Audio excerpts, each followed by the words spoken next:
We're live. Good morning. I hope everyone's having a beautiful and blessed morning. Thank you for everyone that will be watching, everyone that is currently watching. I appreciate it. Last week we were talking about the fear of criticism, and this week we're going to be talking about the fear of ill health, which is, I think, great because this entire chapter I've mentioned probably a couple times over and over again that, when you're trying to do God's calling, He kind of wants you to be a little healthy, because sometimes you might go out and do stuff that because you're not physically healthy enough for it, it's kind of hard to do it. But the fear of ill health. So he says this fear may be traced to both the physical and social heredity. It is closely associated as to its origin with the causes of fear of old age and the fear of death, which is something we'll be talking about later, because it leads one closer to the border of terrible worlds, of which man knows not, but concerning which he has been taught some discomforting stories. The opinion is somewhat general. Also, that certain unethical people engaged in the business of selling health have had not a little to do with keeping alive the fear of ill health, which is pretty ironic.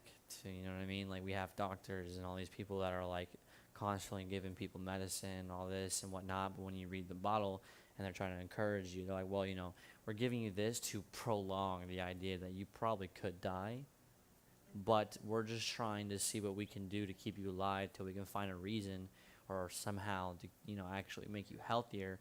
It's like, oh, okay. And then you got medicines that give you that say what on the bottle? Symptoms are this, symptoms are that, blah, blah, blah, blah, blah, and so on and so on. And if you misuse it or not use it right, you have all these different symptoms that, because some of these medicines lead to actual death. Like, you could die if you take these medicines.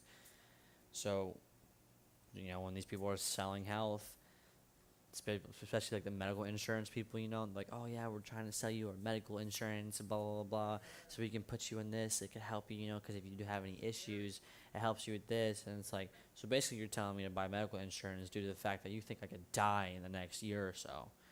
Thank you. Right? Like, they're literally giving this higher fear, like making us more afraid of the fact that we're not actually healthy. In the main, man fears ill health because of the terrible pictures which have been planted in his mind of what may happen if death should overtake him. He also fears it because of the economic toll which it may claim. Right?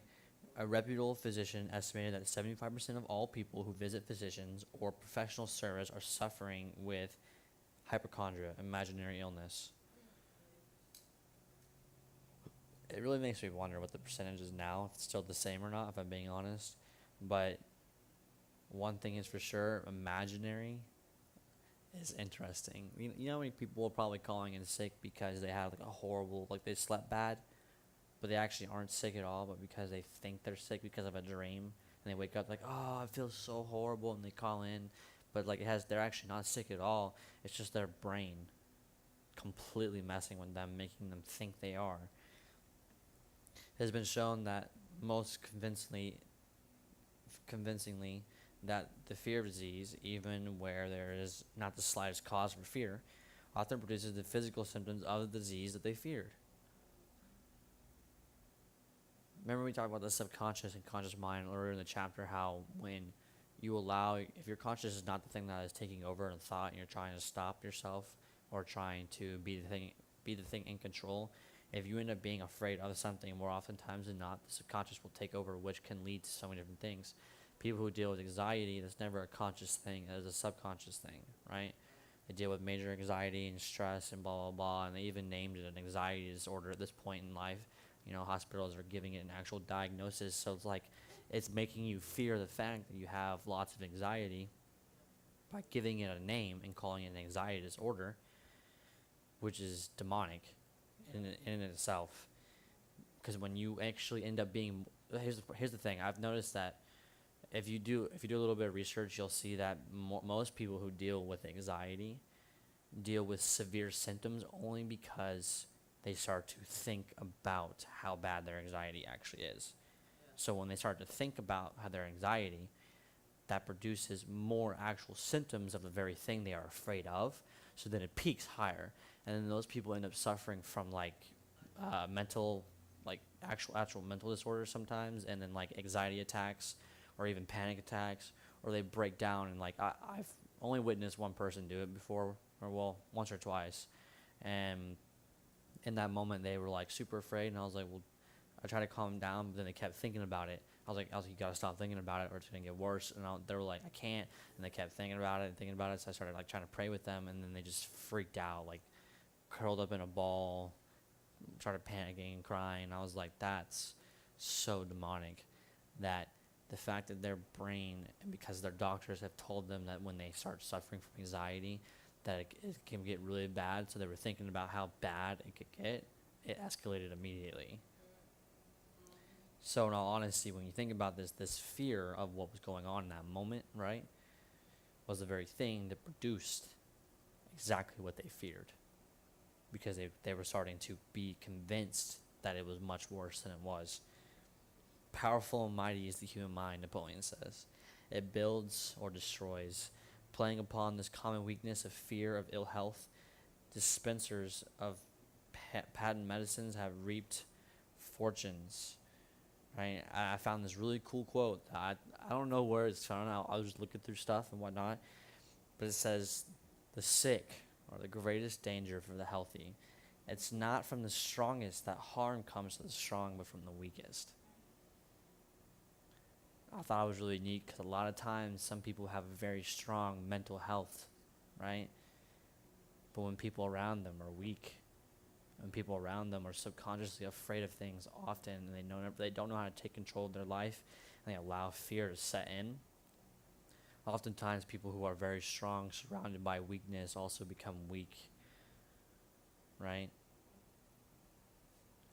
So I thought it was extremely interesting that even scientifically it's showing that when you are more afraid of something, of whatever sickness you have, it only escalates. Right? Which in and of its own form is also a demon as well.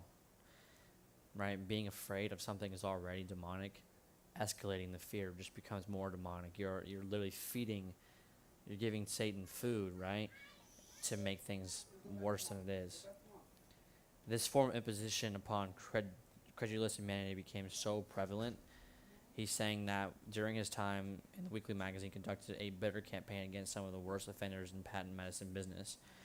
They talk about how during the flu epidemic, which broke out during the World War, the mayor of New York City took drastic steps to check the damage people were doing to themselves through their inherent fear of ill health. People were just afraid of it, right? During this whole outbreak, not that many people actually had it.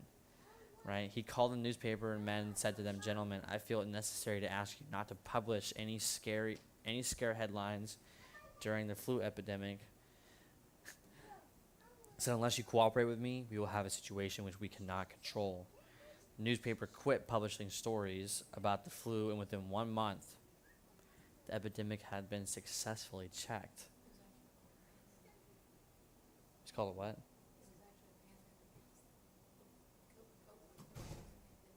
Oh. Yeah.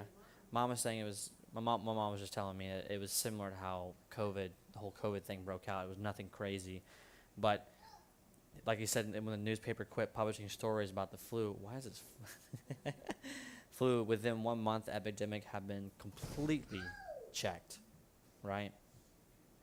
Through a series of experiments conducted some years ago, it was also proved that people may be made ill by suggestion, which is extremely interesting, right? They were ill just by the suggestion of the fact that they could have been sick. So when they conducted this experiment, by causing 3 acquaintances to visit the victims, each of whom asked this question, "What ails you? You look terribly ill." The first questioner usually provoked a grin and nonchalant, "Oh, nothing, I'm all right," from the victim. The second questioner usually was answered with the statement, "I don't know exactly, but I do feel badly." And the third questioner was usually met with the frank admission that the victim was actually feeling ill. So if you try this on an acquaintance, if you doubt that it will make him uncomfortable, but do not carry the experiment too far. He says there's a certain religious sect whose members take vengeance upon their enemies. A hexing method. And they call it placing a spell on the victim. He's talking about a cult here. Like, they actually, like, the hexing method is a legitimate, like, hypnosis thing.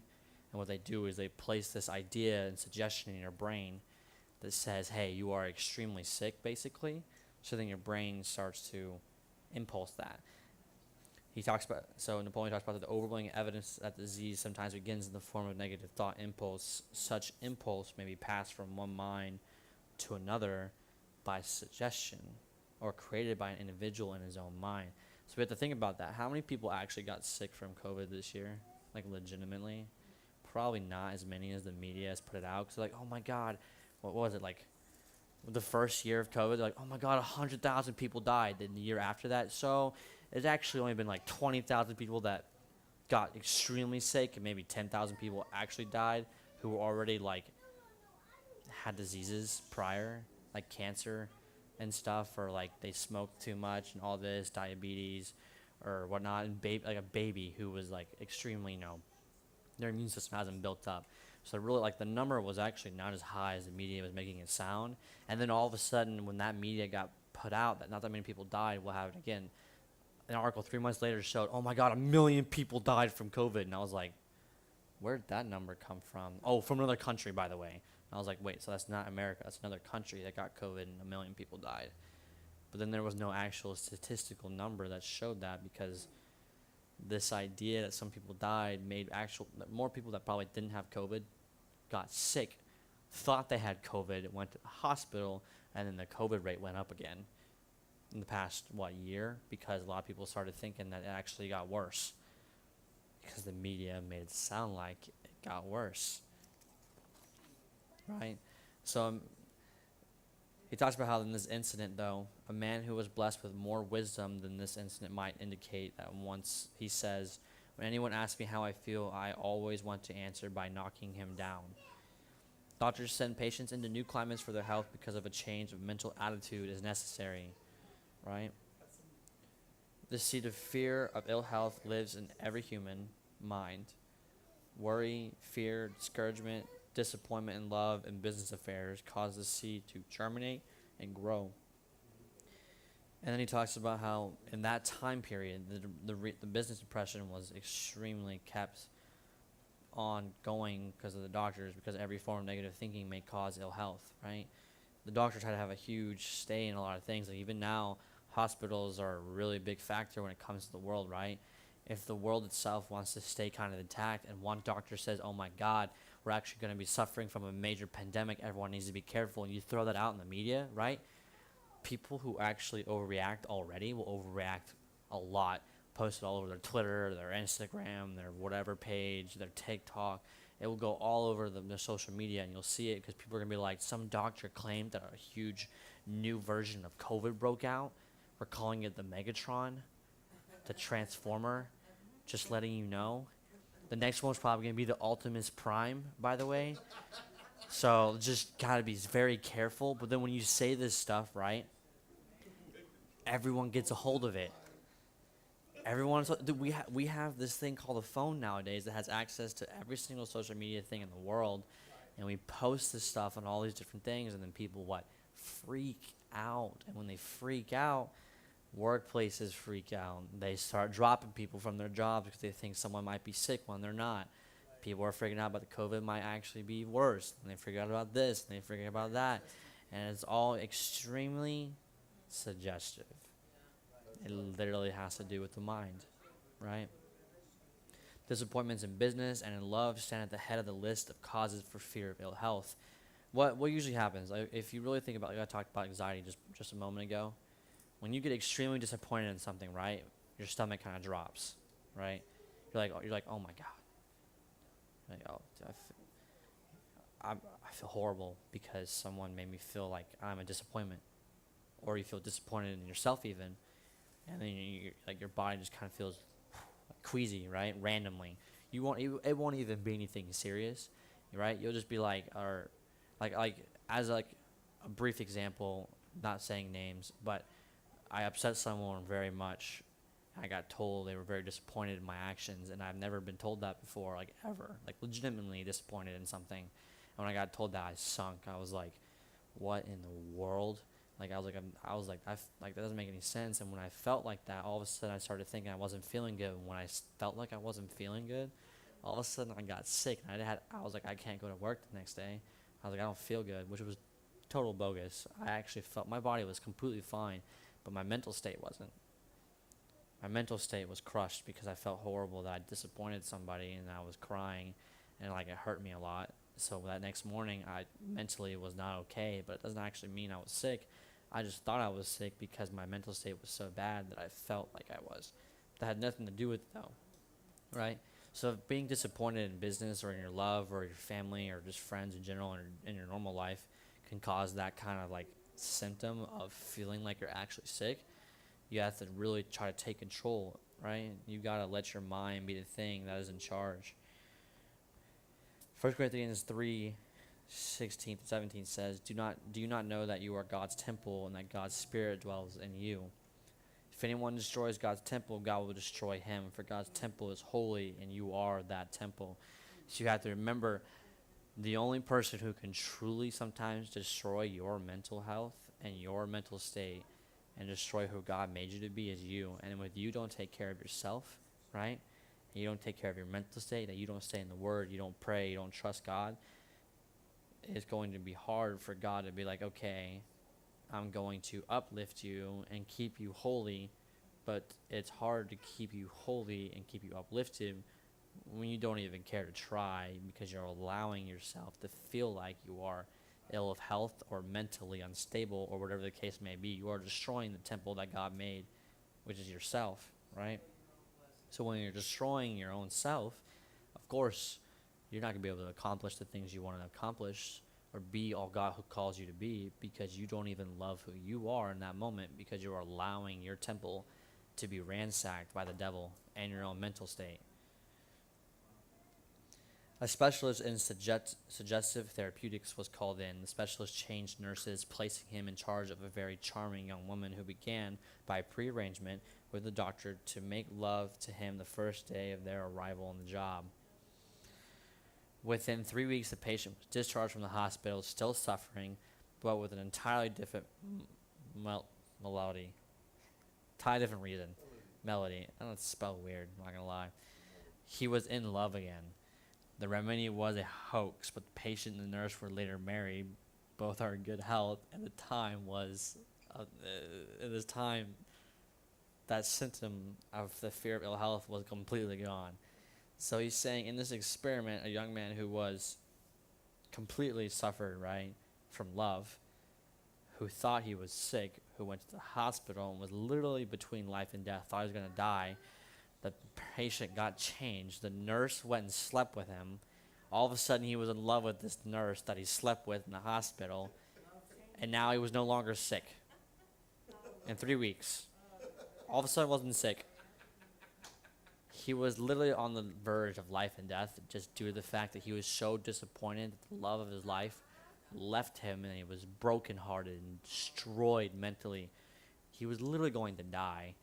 And then some woman slept with him, and he was mentally okay, and he was in love, and now he was not sick anymore. Well, that shows you an interesting mental state right there. Like, what in the world? The dude's mental state changed completely. He went from being brokenhearted to in love, and he was like, oh, I'm healthy now. If that doesn't tell you anything about mental state, then, you know. But both are, at the time of that writing, both were still in good health as well. So the symptoms of the fear of ill health are these. 1, autosuggestion. We have talked about autosuggestion before, but in this form, the habit of negative use of self-suggestion by looking for and expecting to find symptoms of all kinds of disease, enjoying imaginary illness, and speaking of it as if it was real. The habit of trying all fads and isms recommended by others as having therapeutic value, talking to others of operations, accidents, and other forms of illness, experimenting with diets, physical exercises, reducing systems without professional guidance, trying home remedies, patient medicines, and quack remedies. One thing I have noticed when he's talking about this stuff, this key of autosuggestion is huge. It's one of the biggest problems of being afraid of ill health or having ill health. Literally, you could be fine one day, but because you're hurt about something or mentally hurt about something, all of a sudden you are extremely sick the next, right? You end up, and another thing, if you do feel like, I will say this, if you do feel like you're sick, this is just encouragement for everyone that's watching. If you do ever feel like you might be sick, do not look up the symptoms online.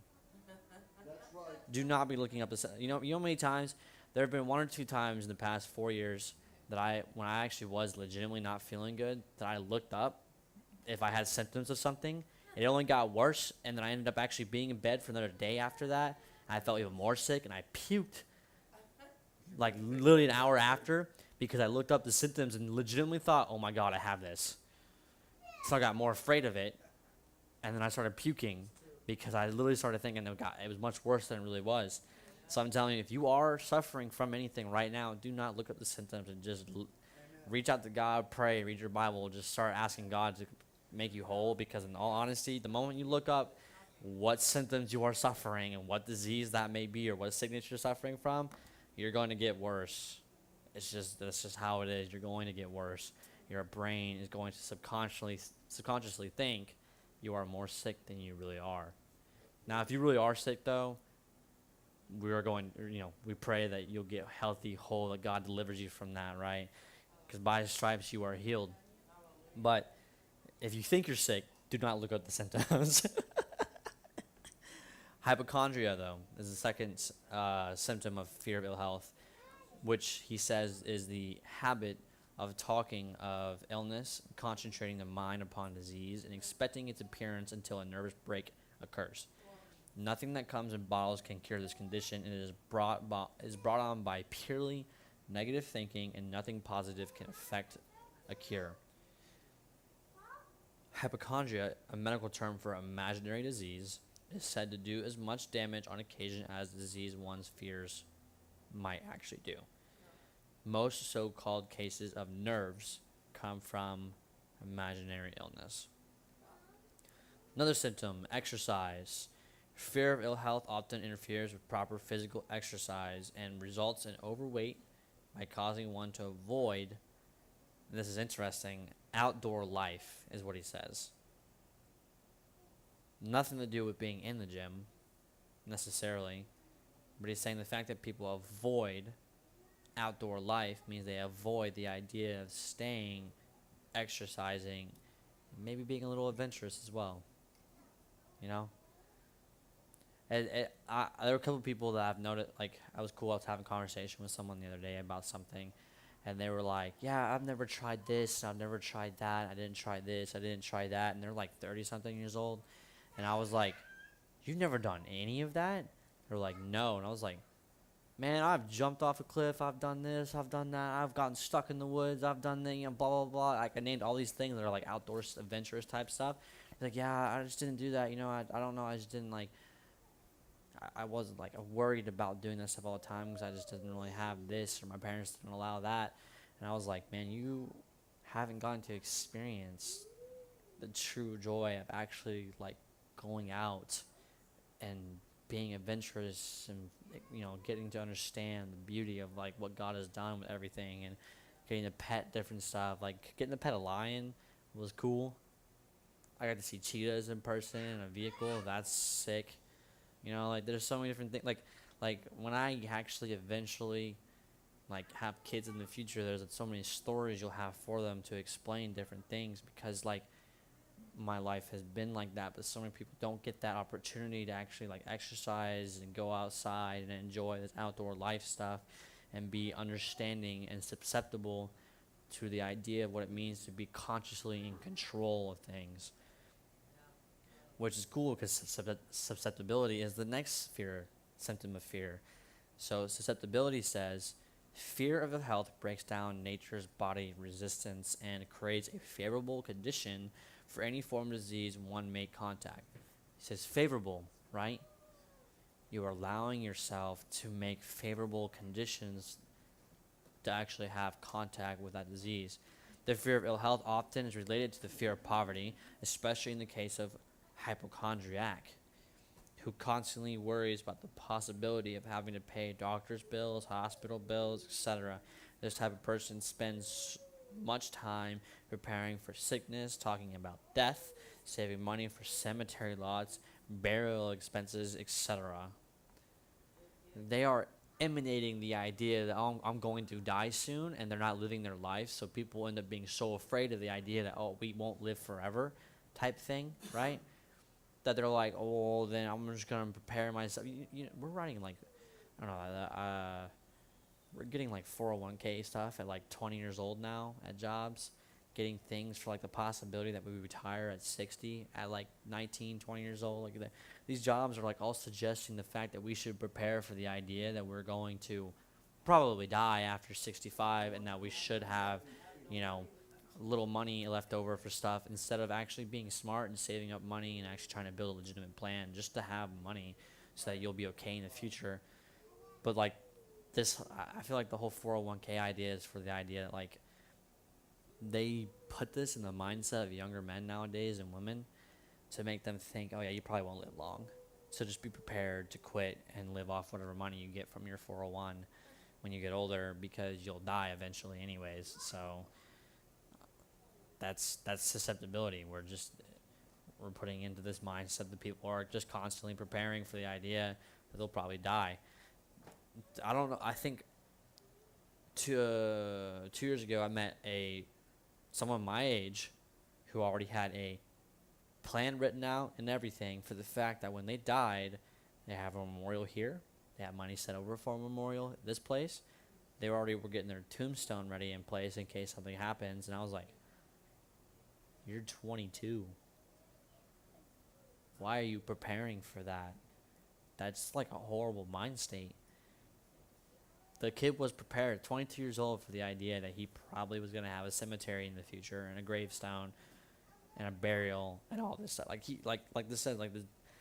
These type of people are the ones that are worried about this stuff. So he's probably suffering from serious fear of the fact that he's going to die. So what's probably going to happen? More than likely, he'll probably get sick pretty often, because he's just afraid that he's going to get sick often. Because he's already afraid of the fact that he will get sick, and then what's going to happen? He'll get more sick. Because he's already afraid of being sick, and now he's in a state of the fact that he actually is sick. Now he's going to get more sick. Another symptom of fear is self-coddling. The habit of making a bid for sympathy. Using imaginary illness as a lure. Ooh, you're luring people towards you to get attention. People often resort to this trick to avoid work. I totally have not done that, because sometimes you just don't want to be at work. No, yes, but I think most people have done that at least once. I mean, I don't think I know anyone that is like, if you've ever worked a job where you did not like the job at all, or you're just upset at somebody at your job, that you haven't at least one time been like, yeah, I don't feel good, so you stay home. But what usually happens, you actually end up not feeling very good, right? The one or two times that I've actually been like, yeah, I don't want to be at work, and I called out to this whole luring thing that he talks about, to avoid going to work, I actually ended up getting a serious headache. And there was one time I actually really got like stomach, I got seriously sick in my stomach from whatever food I ate, because all of a sudden I was just sick because of the idea that I was like, yeah, I'm actually not feeling good. I don't want to come into work. I did the whole fake voice thing. Everyone knows that. Yeah, I'm just not feeling that great. I'm sorry. I just can't come in tomorrow. That's not my actual one. I was Yeah, no, it works totally. And it sounds like you might be dying in bed, but if it works, it works, right? No, but when you do it, all of a sudden it creates a state. So the habit of feigning illness to cover plain laziness, or to serve as an alibi for lack of ambition. There are times as well that people will act sick to avoid helping someone, even, or to avoid seeing people that they don't want to see, or whatever the case may be. And that very thing also builds dishonesty as well. It builds a serious level of dishonesty. So not only are you lying about being sick, your mental state is almost making you feel sick because of it as well once you start lying about it. And then you just kind of end up becoming more of an impulsive liar after that because you're allowing yourself to lie. So self-coddling is more than just acting sick. It's also just showing that your character shows that you're lazy and you just don't want to go do it. The last symptom of the fear of health is intemperance.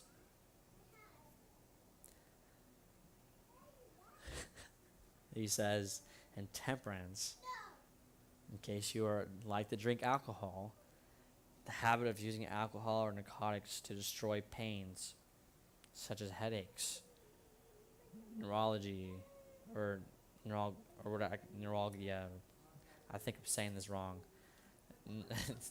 It's neuralgia. That's how it's spelled. I think I'm saying it wrong, but yeah, etc. Instead of eliminating the cause. The habit of reading about illness and worrying over the possibility of being stricken by it. The habit of reading patent medicine advertisements. Remember that was 50, 60, that's written so long ago. So this is written years ago. See, remember he's saying this about that stuff now. And what do we have now?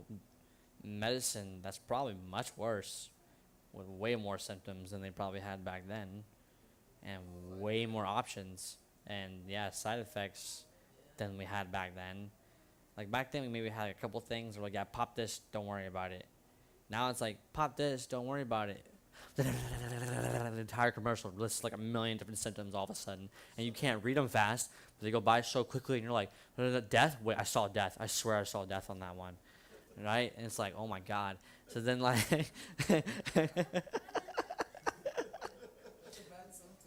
so like, but it happens, right? When we start to feel, a lot of people who end up getting sick or whatever, they will resort to some kind of drug or alcohol or whatever to try and numb the pain. I think one of the biggest things for sure, it may not be a big deal to some people, but I'll be blunt. Tylenol is just medicine of the world that is a complete lie that's supposed to help with headaches and stuff like that.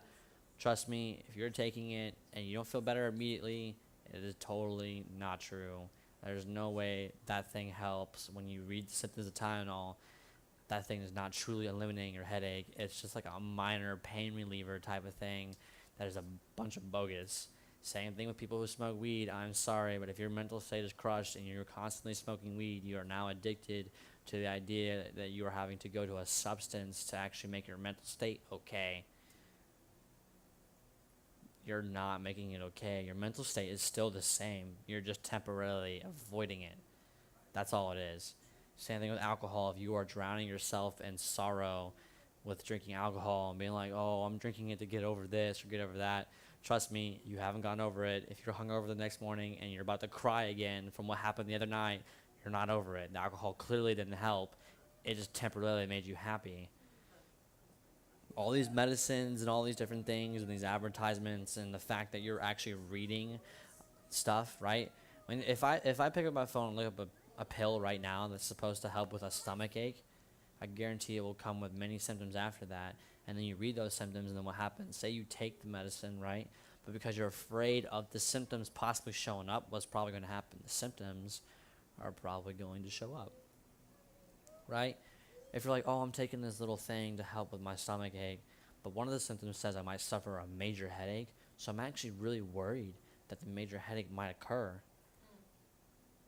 You're probably going to occur. It's going to happen. Like, the headache's probably going to happen because now you're actually afraid of the idea that this thing is going to give you the very symptom that you are afraid of, right?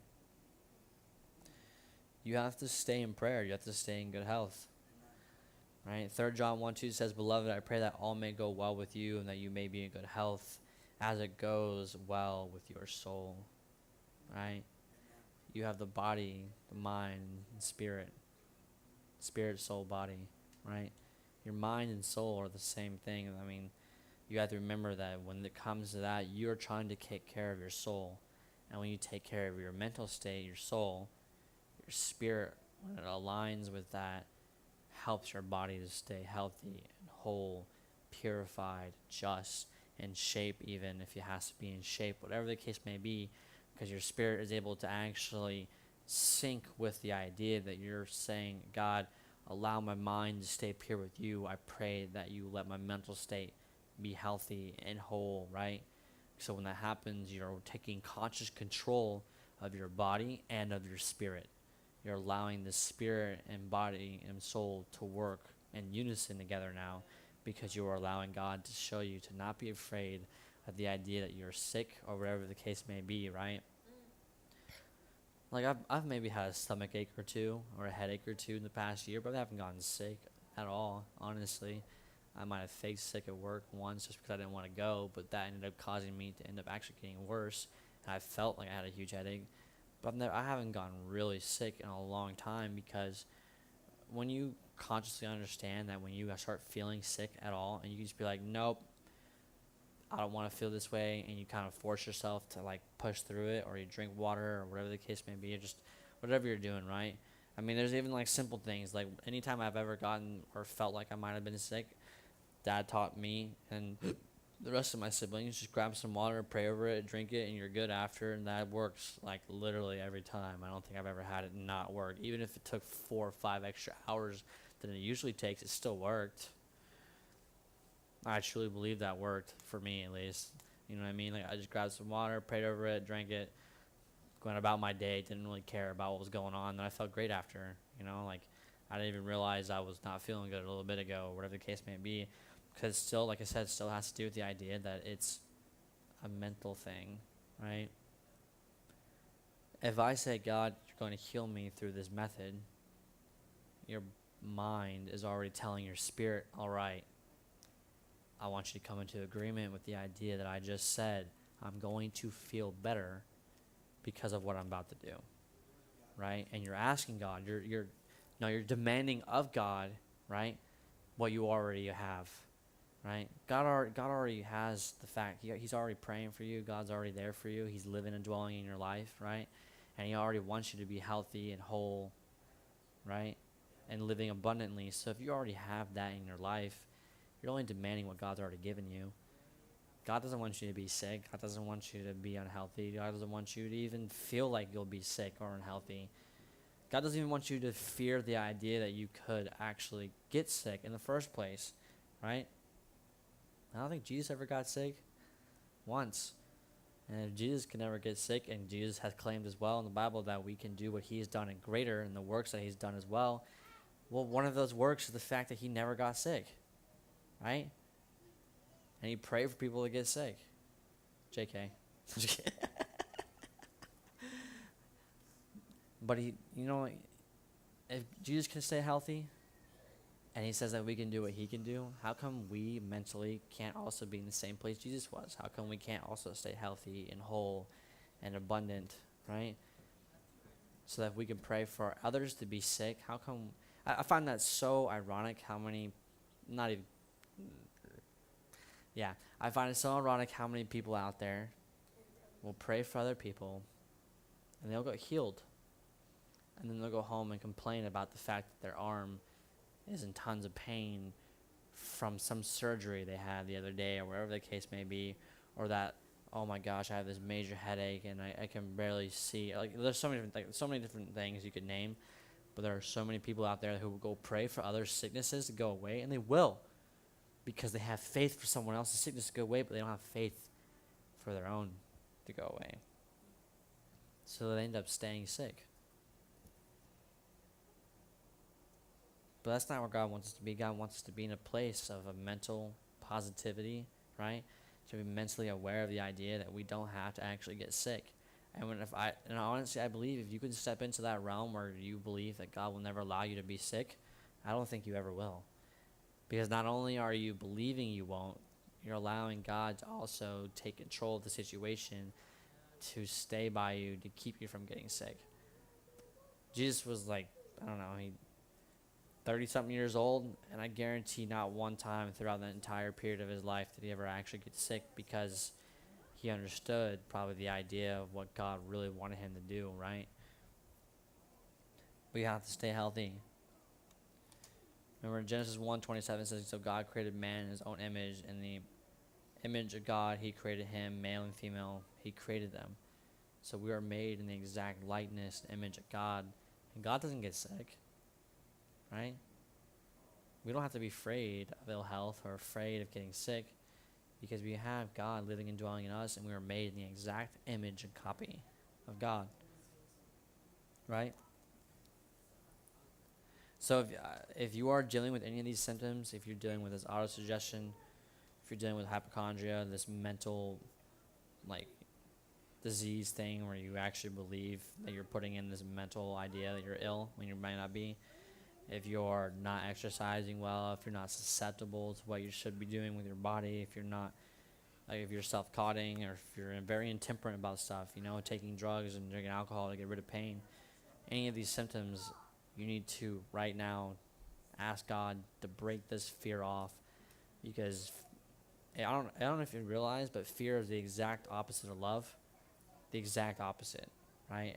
Love has to do with being able to being open, loving on people, understanding people, loving on God, loving on yourself, right? Love is the exact thing that is the opposite of fear, because fear is the very thing that breaks away love, breaks away trust, it breaks away everything, right? When you get afraid of one thing, right, and you let that fear really, really peak for that moment, no one can do anything to help you because you're not allowing that, right?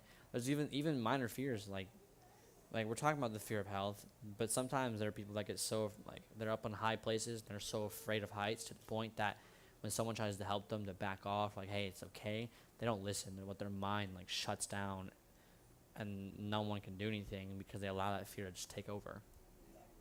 So it's the same thing for this fear of ill health.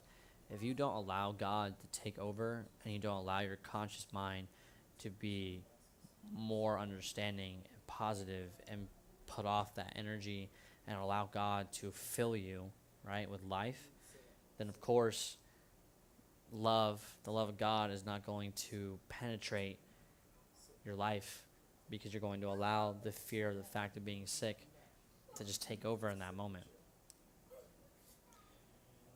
But I'll go ahead and end this off. So go ahead and pray. Thank you, God, for this morning. Thank you for everyone that is watching, Lord. As we're talking about this fear, if anyone is dealing with these symptoms, anyone is afraid of the fact that they might die soon, or whatever the case may be, or you're feeling sick when you're really not, I pray that we break off this fear immediately, God, that becomes susceptible to how powerful you are, to how great your love is, and how amazing you are, Lord, that we step into this realm of greatness to where we don't ever have to actually be sick. If you're suffering from alcohol, we want to pray this addiction off, pray this drug addiction off as well. These things that you are using to numb whatever pain or whatever illness you're going through, because these things aren't going to be stuff that helps. They don't help. They're only going to briefly help in that moment, and it's not going to make the problem go away. So I pray that, God, you come along and sweep away these problems, sweep away this fear. In the name of Jesus, amen. I might go through 2 chapters next, or 2 things next week. There's the fear of the loss of love, and then the fear of old age. So I might be able to get through both. They're a little shorter. What? Fear of old age? No idea. We're forever young.